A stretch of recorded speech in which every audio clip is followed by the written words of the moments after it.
Graça e paz, amados de Deus, você está no seu, no nosso Point Teológico, pois é, estamos aí nas internet da vida compartilhando conhecimento. Para você que não me conhece, sou o pastor Anderson Porto e estamos aí com mais uma aula da nossa série Teologia para Iniciantes.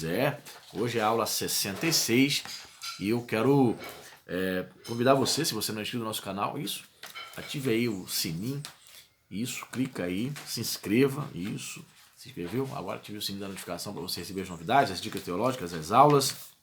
Vem algumas novidades aí, né, mais para frente, outras aulas, outras séries interessantíssimas. Perfeito? E você que já é inscrito no nosso canal, peço a você que ajude aí a engajar o canal, a compartilhar nos grupinhos de Facebook, WhatsApp, no Telegram, onde puder compartilhar, você vai compartilhando aí, amém?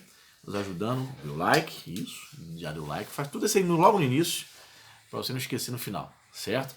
E que você possa comentar também, você ajuda, ainda que você diga assim, pastor, bom dia. Pastor Anderson, show. Ser econômico nas palavras, diga assim, bom dia, show, paz, já ajuda aí o YouTube a enviar mais esse vídeo aí para outras pessoas, perfeito? E convido você também, você pode ajudar o nosso canal, de que maneira? Aqui abaixo, nos comentários, tem um link aí do curso de idiomas bíblicos hebraico e grego do pastor Neto Andrade, curso que vai te dar o certificado no final. Se você adquirir esse curso, você vai estar ajudando também o nosso canal, com uma parceria que nós temos aí. Você vai comprar o curso, então você vai abençoar também o nosso canal também indiretamente, ou diretamente, né?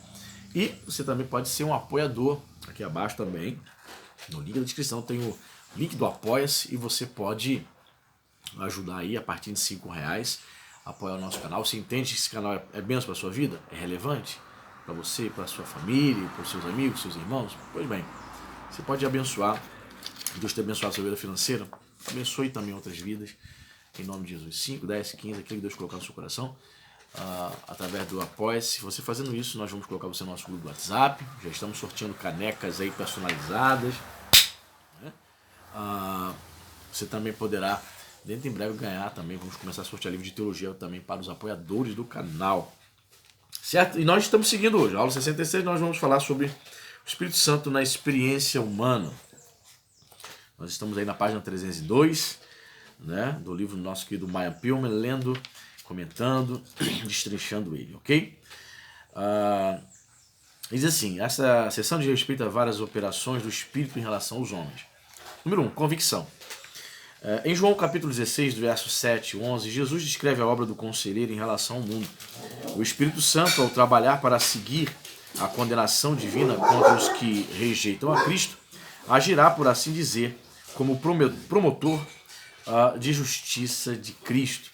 Convencer significa levar ao conhecimento verdades que de outra maneira seriam postas em dúvida ou rejeitadas, ou provar acusações feitas contra a conduta e a vida. Os homens não sabem o que é o pecado, a justiça e o juízo, portanto precisam ser convencidos da verdade espiritual. Por exemplo, seria inútil discutir com uma pessoa que declarasse não ver beleza alguma numa rosa, pois sua incapacidade demonstraria falta de apreciação pelo belo. O sentido de beleza precisa ser despertado nela. Ela precisa ser convencida da beleza da flor. Da mesma maneira, a mente e a alma obscurecidas nada discernem das verdades espirituais antes de serem convencidas e despertadas pelo Espírito Santo. Ele convencerá os homens das seguintes verdades. 2 pontos. Mas antes de entrarmos acerca dessas seguintes verdades, certa vez eu fui estudar o significado do original dessa palavra convencer, que o Espírito Santo convence, né? A palavra no original grego lá tem outros significados interessantíssimos. Significa isso, convencer. Também significa confrontar ou expor, né? Quando diz assim, o Espírito Santo convence, ele poderia também, esse texto poderia também ter sido traduzido por o Espírito Santo expõe, revela, mostra, né? No sentido de convencer, também de revelar para o pecador que ele tem vivido uma vida de afronta, uma vida de pecado, uma vida distante, separada de Deus, né? Eu achei muito interessante isso. Então o Espírito Santo convence, ou seja, nos mostra, nos revela, expõe, confronta os nossos pecados, né? Vai nos convencer do pecado, da justiça e do juízo, né? Que é um texto Interessantíssimo uma declaração de Jesus, né?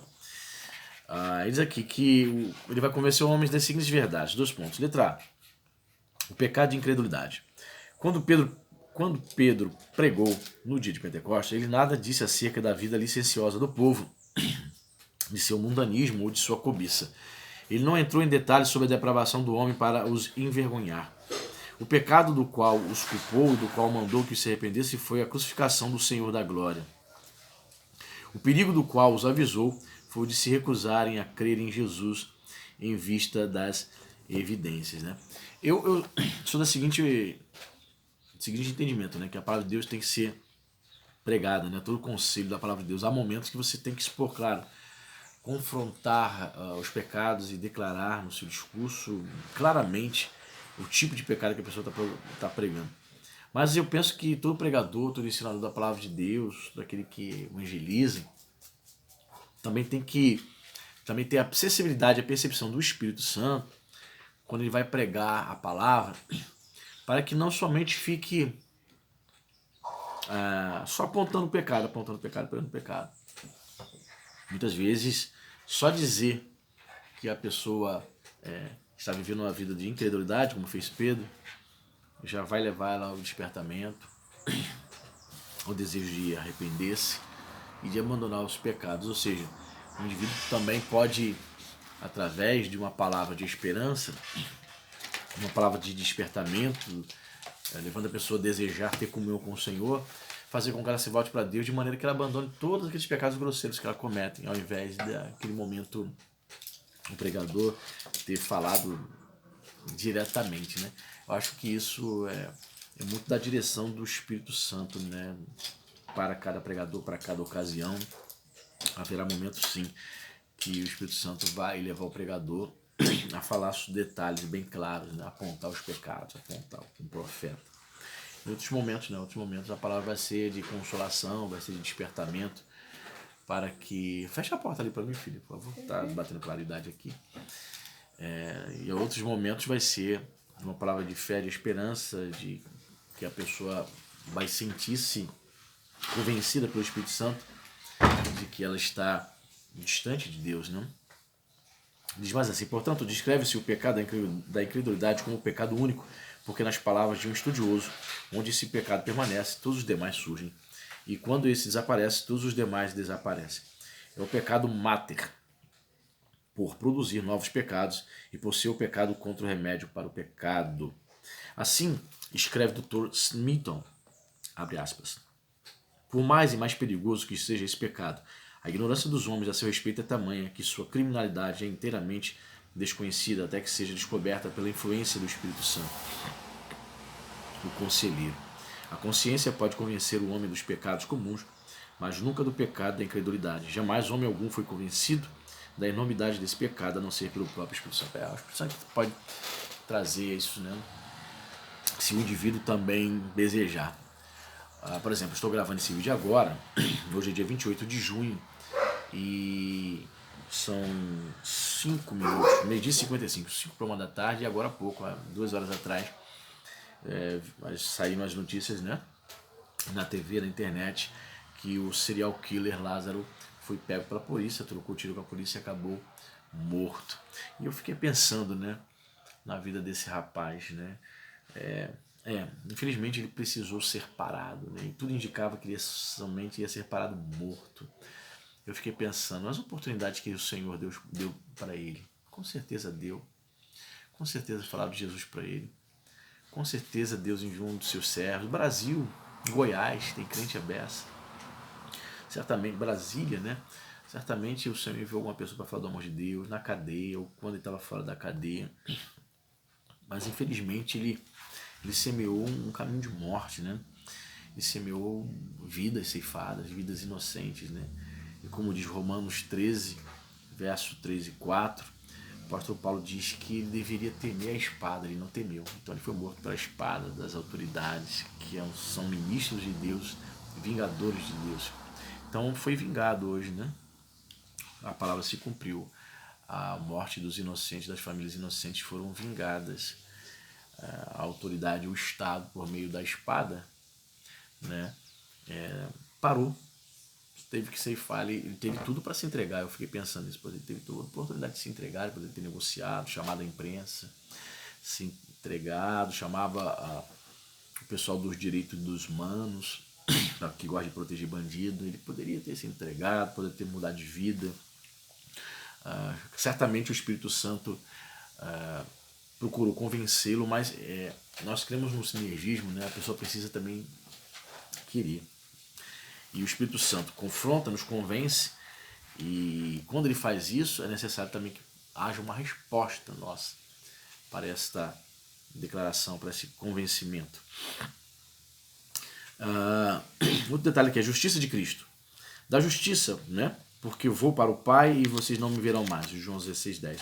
Jesus Cristo foi crucificado como malfeitor e impostor. Mas depois do dia de Pentecostes, o derramamento do Espírito e a realização do milagre em seu nome convenceram milhares de judeus de que não somente ele era justo, mas também era a fonte única de poder e o caminho celestial para a justiça. O Espírito, utilizando Pedro, convenceu-os não somente de que haviam crucificado o Senhor da Justiça, mas também lhes assegurou que havia perdão e salvação em seu nome. Sim, quando os corações estavam abertos, né? Porque Jesus havia dito, né, tempos antes da sua ascensão, falando para os discípulos que os campos estavam brancos. Ou seja, embora muitos tenham rejeitado o Messias em Israel, mas Jesus estava dizendo, os campos estão brancos, vocês vão começar a pregar inicialmente entre Israel, depois entre os gentios, vocês vão ter uma grande colheita de almas. E a primeira grande colheita foi ali em Atos capítulo 2, Pedro pregando, 3.000 judeus se convertem, ou melhor, 3.000 almas, né? Foram dia de Pentecostes, possivelmente outras pessoas de outras nacionalidades, entre os judeus. Isso foi tremendo. E demais aqui, o juízo sobre Satanás. E do juízo, porque o príncipe deste mundo já está condenado. João 16:11. Como se convencerão as pessoas na atualidade de que o crime será castigado? Pela descoberta do crime e seu subsequente castigo. Em outras palavras, pela demonstração da justiça.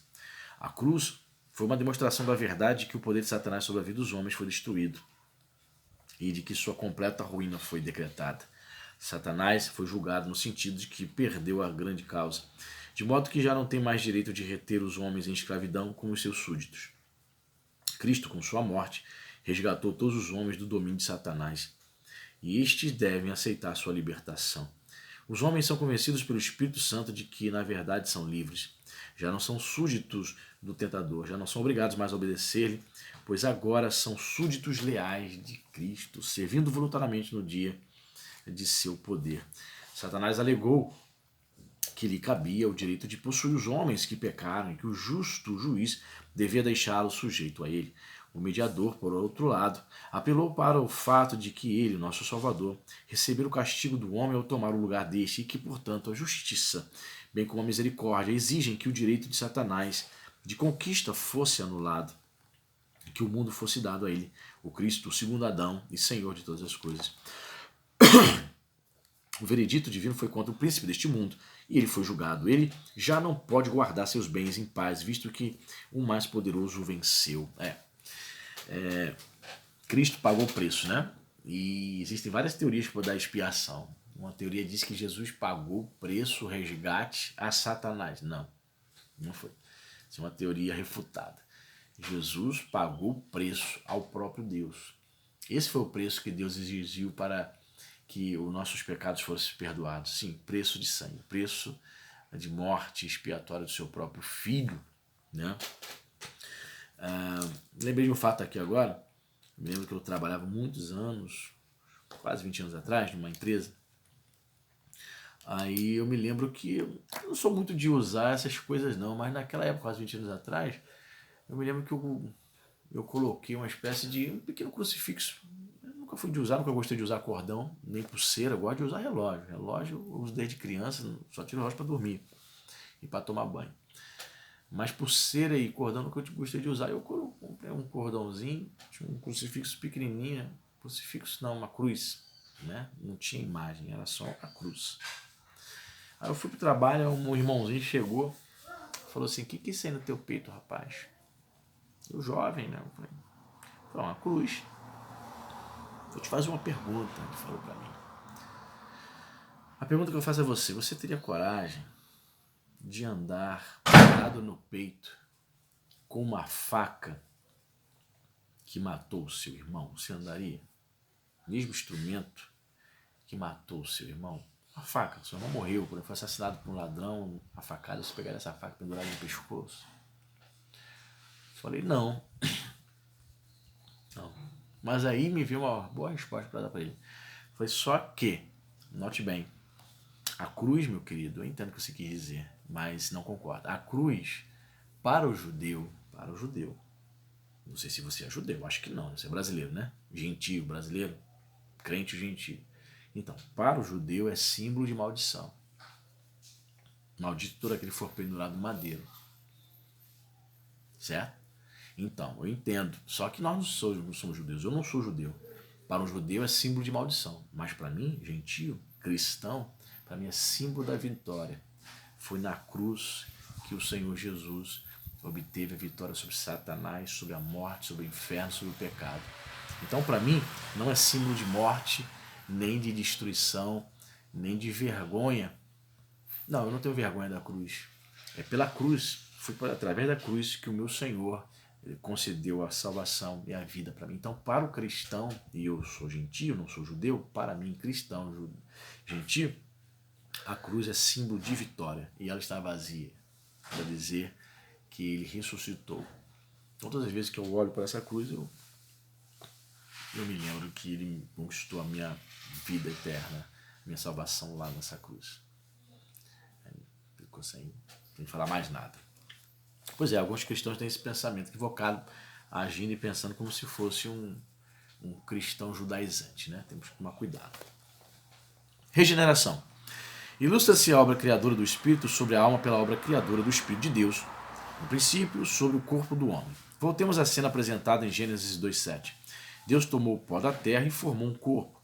Ali jazia inanimado e quieto aquele corpo.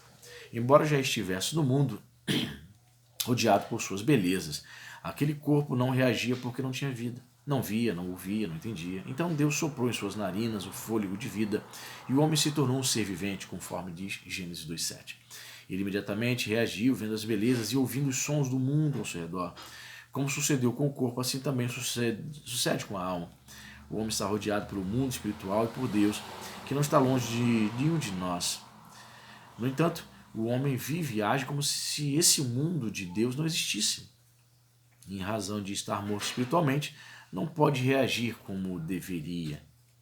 Mas quando o mesmo Senhor que vivificou o corpo vivifica a alma, a pessoa desperta para o mundo espiritual e começa a viver espiritualmente. Qualquer pessoa que tenha presenciado as reações de um verdadeiro convertido após a experiência radical do novo nascimento sabe que a regeneração não é meramente uma doutrina, mas é uma realidade prática. Aleluia.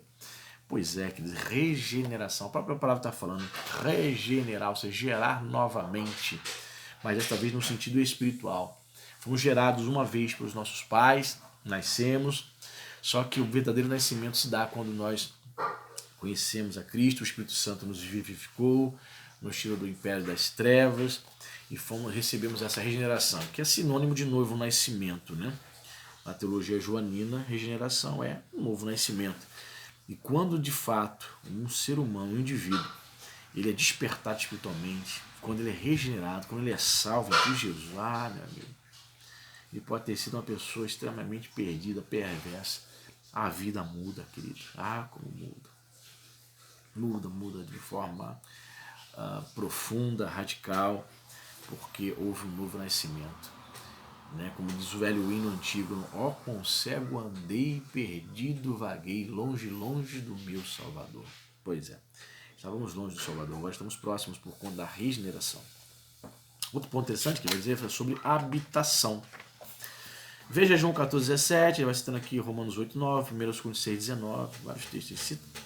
Ele diz o seguinte: Deus está sempre necessariamente presente em toda parte, nele vivem todos os homens, nele se movem e existem, mas a habitação interior significa que Deus está presente de uma maneira nova, mantendo um relacionamento pessoal com o indivíduo.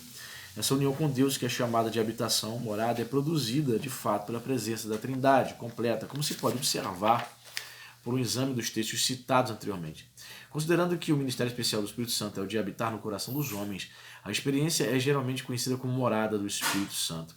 Muitos estudiosos ortodoxos creem que Deus concedeu a Adão não somente vida física e mental, mas também a habitação do espírito, a qual ele perdeu por causa do pecado. Isso é uma especulação, né? É possível, mas não há um texto que comprove isso, né? Que o Espírito Santo habitava em Adão.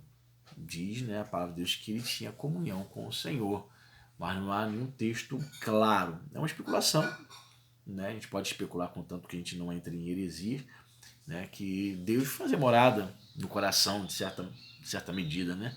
Em Adão, mas não há nenhum texto, né, específico dizendo não. E o Espírito Santo habitava em Adão. Não tem um texto assim claro, tá? Essa perda atingiu não somente a ele, mas também a seus descendentes. Essa ausência do Espírito deixou o homem nas trevas e na debilidade espiritual. O homem não convertido, quanto ao entendimento, não pode compreender as coisas do Espírito de Deus, conforme diz Paulo lá em 1 Coríntios 2,14. Não entende. O homem que não é espiritual, o homem natural, não entende as coisas do Espírito, diz Paulo, né? Lá na sua epístola, primeira epístola aos Coríntios, ele vai dissecar esse tema. Um homem que é natural, um homem não espiritual, ele não compreende as coisas de Deus. Por isso que você vai ver uma pessoa que uma dificuldade muito grande, até mesmo pessoas que já estão na igreja, batizadas, ela tem uma dificuldade muito grande de contribuir financeiramente para a obra de Deus. São pessoas que eram avarentas no mundo e que estão na igreja e continuam avarentas. Se o pastor depender dela para ajudar a pagar a conta de luz da igreja, no templo lá, se o pastor tentar contar com ela para ajudar na ação social, se o pastor for contar com ela para poder pagar as contas, despesas, para manter o missionário, meu amigo, vai ser difícil, porque o irmão não abre a mão nem para ver se está chovendo, cara. Não abre a mão nem para dar até logo. Muito mão de vaca, avareza. E a Bíblia vai dizer, né, que a avareza é idolatria. Então, veja bem, existem crentes na igreja que são avarentos. Nem pode isso. Pode, acontece. São avarentos. E aos olhos do Senhor, ele é idólatra. Assim como um católico se prostra diante da imagem de São Jorge, de Aparecida. Sério, isso é grave, hein? E ele não consegue, ele é avarento. Então, ele não consegue discernir, entender que Deus não precisa de dinheiro, mas a obra do Senhor precisa ser mantida, ser suprida. Mas ele não consegue entender isso. Então, ele ainda age como um homem natural. Avarento, avareza. Assim, quanto à vontade, não pode estar sujeita à lei de Deus. Quanto à adoração, não pode chamar Jesus do Senhor, conforme 1 Coríntios 12,3. Quanto à prática, não pode agradar a Deus. Quanto ao caráter, não pode produzir fruto espiritual. E quanto à fé, não pode receber o Espírito da verdade.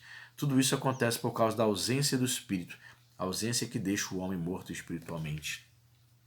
O homem, pela fé, pelo arrependimento, volta-se para Deus e regenera-se. A regeneração pelo Espírito envolve a união com Deus e com Cristo, que é concedida como habitação. Essa habitação do Espírito, ou essa posse do Espírito pelo homem, é a marca do cristão no Novo Testamento. Entretanto, vocês não estão sob o domínio da carne, mas do Espírito. Se de fato o Espírito de Deus habita em vocês, e se alguém não tem o Espírito de Cristo, não pertence a Cristo. Romanos 8,9. Assim descreve o Dr.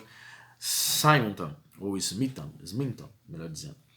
Abre aspas. Baseados no firme fundamento das Escrituras, somos obrigados a crer que não somente os dons do Espírito Santo derramados no coração dos crentes, mas também o Espírito Santo em pessoa, que havia deixado o coração do homem por causa das ruínas do pecado, como também por esse coração do homem não ser mais seu templo, agora torna a fazer sua morada nos redimidos e habita neles com sua presença pessoal íntima, que nossas faculdades limitadas não nos permitem avaliar nem compreender. É suficiente saber que o fato nos é claramente ensinado nas Escrituras Sagradas, não obstante nossa incapacidade em compreendê-lo ou explicá-lo, nós mesmos ou aos outros. Fecha aspas. Então o autor aqui, Smithon, no qual Maya Pelman estava se baseando aqui, ele revela aqui a sua dificuldade em compreender a ação do Espírito Santo. E não tem como, é um ato de apenas de confiar, apenas de crer, é uma questão de fé, né? E para fechar aqui, eu leio aqui o último parágrafo. Uma das definições mais abrangentes do cristão é a seguinte: uma pessoa em que o Espírito Santo habita. Seu corpo é templo do Espírito Santo e, em virtude dessa experiência, ele é santificado como um tabernáculo consagrado, pois nele Deus habita. O cristão, portanto, é chamado de santo, e seu dever é guardar a santidade do templo, isto é, seu corpo. Ou seja, isso é tremendo, né? O cristão como templo, como morada do Espírito Santo. Assim como quando você vai no templo, na igreja que você congrega, você adentra o templo, normalmente está limpo, né? Existe um irmão que é zelador, ou a igreja não tem condições de pagar um zelador, os próprios irmãos vão lá, voluntariamente limpam a casa do Senhor, o santuário, as salas das crianças, né? Os departamentos, ou seja, assim como nós percebemos que o santuário precisa estar limpo para que receba o povo de Deus para a adoração, para cultuar o Senhor, o nosso coração, o nosso corpo, né? Nós cristãos como morada, como templo do Espírito Santo, que nós possamos estar limpos, purificados, para que Ele possa fazer morada em nós. Amém? Que Deus possa abençoar a sua vida, dê o like, compartilhe e até a próxima.